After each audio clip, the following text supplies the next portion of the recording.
Fishing from NPR News. Good morning. I'm Mary Louise Kelly. I'm David Green. You know, we heard yesterday on the program that Donald Trump could have a shot at winning industrial states like Ohio and Pennsylvania if he's able to bump up his support among white working class voters compared to what Mitt Romney got 4 years ago. Our colleague Don Gagne has been in Ohio, where Trump's message that trade deals are hurting American workers. Hey everybody, what's going on? I'm going to try to record a perfect game of familiar faces. Get excited. The United Steelworkers Local 1123 in Canton, Ohio. Let's see here. Lots of the usual union business. I've done 16 names correct one time. You've been to places like this many times. Absolutely. Lots over the years, and they're great places to talk to people, and I want to share some of the conversations I had. The first person I talked to was 55-year-old Kathy Motai. John was my very first customer back when I first started this game. She says layoffs are way too frequent. And I asked her about Donald Trump's push for blue-collar votes. She had a really short answer. Don't vote for him. Don't vote for him. Tell me a little bit. I don't know. He is saying whatever you want to hear. I just don't think he's honest. You know, that's my opinion. Motai is the kind of voter that Democrats count on in Ohio, and that AMSC. she's to carry the state. But then I talked to French fries, coffee, juice, I'm not sure yet. I'm not sure. Why make the queso. Okay, this is Richard. The Benghazi thing, I don't know. I mean, what? You got her or Trump. I mean, I don't think there's much of a choice. On that voice there, I feel like both you and I have been hearing a lot of people not satisfied with the choices out there. MS, but here's where the issue of trade BMS, CS, BMS, but he does like the way Trump talks about trade issues. So both Clinton and Trump opposed the Trans-Pacific Partnership trade deal. But Allison says he has more confidence in Trump when it comes to trade. So he was sitting right next to another steelworker I want to introduce you to. Trisha Hostetler has 20 years in the plant, and she jumped right in. She interrupted, actually, with this about Trump. If he's openly being so brave... Burrito, water, BW, bye. If you guys are BW, okay, Thompson, She warned that Trump is not labor's friend. And give a listen to this exchange between them. I mean, come on, he's been against the unions in Vegas. I mean, his actions are not friendly to labor. I don't know. It's tough. It's too tough right now. Then people say Trump's created that. Hillary's never created a single job.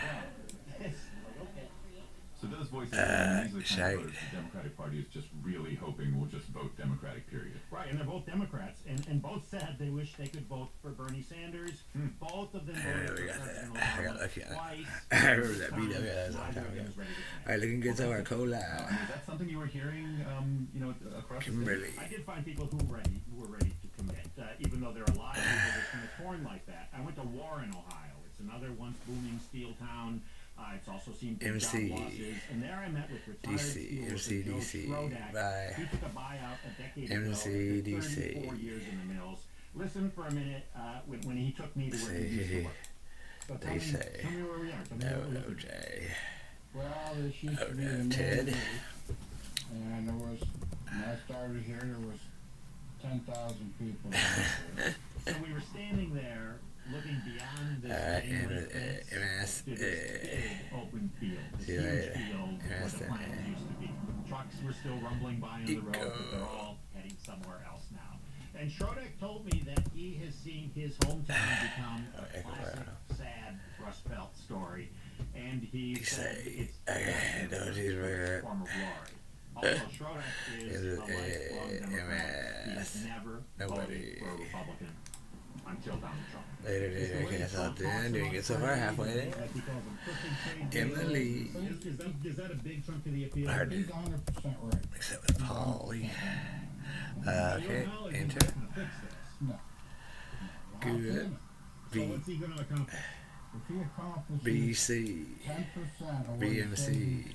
he's going to do, C, that's 10% more BMC, than BMC. Todd, Wait. yesterday the United Steelworkers, they Yeah. endorsed Hillary Clinton, but then I listened See. to a voice like that from Joe Schroeder. I mean, is there a I disconnect? think nobody. That's the test the union does. Yeah, yeah. They Okay, don't coffee. want Trump to get elected, but Trump's best path to Patricia. victory is through Delicious states like Ohio Patricia. and Pennsylvania and Michigan by appealing to workers just like these. So back in that union hall in Canton, I also talked to AFL-CIO official Kathleen Kelly-Kelsey. Yeah. She works on elections and You're right. mobilization. She acknowledged the concerns some of their members have and that this is going to be a tough battle heading into November. People are Ales, frustrated, yeah. and they're looking for Ales, somebody yeah. to blame. And he's giving them somebody to blame, but I think we need to be They careful say when somebody does that. milk. They'll be doing lots of outreach to members, lots coffee? of conversations on the shop floor, phone calls, Nothing? door knocking. No one? Union leaders, David, are Yeah, very yo. aware of the task ahead over the next 5 That part months. I'm terrible at. Thanks, Don. Okay, just okay. Okay, a FS. Silicon Valley billionaire has made it his mission to put the digital Alright. media company Gawker out of business. Automatic. The billionaire is Peter Thiel. The other man at the center of the storm is Turn it Nick Denton, creator of Gawker. Denton spoke OJ, with turn it. NPR's David Frank. OJ. For those who don't know Turn it Gawker around. and its websites, It's they broke the story right. about the college football star Nobody who else was said fooled into nothing. believing in a fictional Bye. girlfriend. They Bye, also revealed how bye. editors at Facebook picked trending news DH at stories. the end. Founder Nick Bye. Denton created Gawker 13 years ago after a stint at the Financial Times, and he based it on this Sell. telling the story behind the story. We pride ourselves on creating a workplace, an environment in which AJ. journalists can be free AJ to then at the end. write stories that are true and that are interesting. Great. And with that kind of freedom comes a certain amount of risk. The personal lives of public figures Thought I was gonna requires miss that one for constant shows. Take CNN anchor Anderson Cooper, whose Cool, sexual okay, orientation, wait. Denton says, was well known in New York media circles. Yeah, beer. Denton himself Alright, well, now everybody. Able to keep that Okay, cola. something which is communicated Here we in go. your way amongst members Cola. of the elite DH or, at the or end. some community. AJ at the beginning. It's Nobody ridiculous else needs to it. a story by Anderson Cooper and not mention VLT. the fact about him, which is as relevant as he has sort of had. Gawker also outed one of Cooper's King of earlier beers. boyfriends, a man otherwise unknown to the public. On such reporting, Denton has built out an empire of 7 Just about got it, guys. Together they generate It's about 4 right. million online visitors each weekday. Hamburger. All that now is in Later. peril. The story as we knew it, Fries or ever. thought we knew it, is Ever. like this.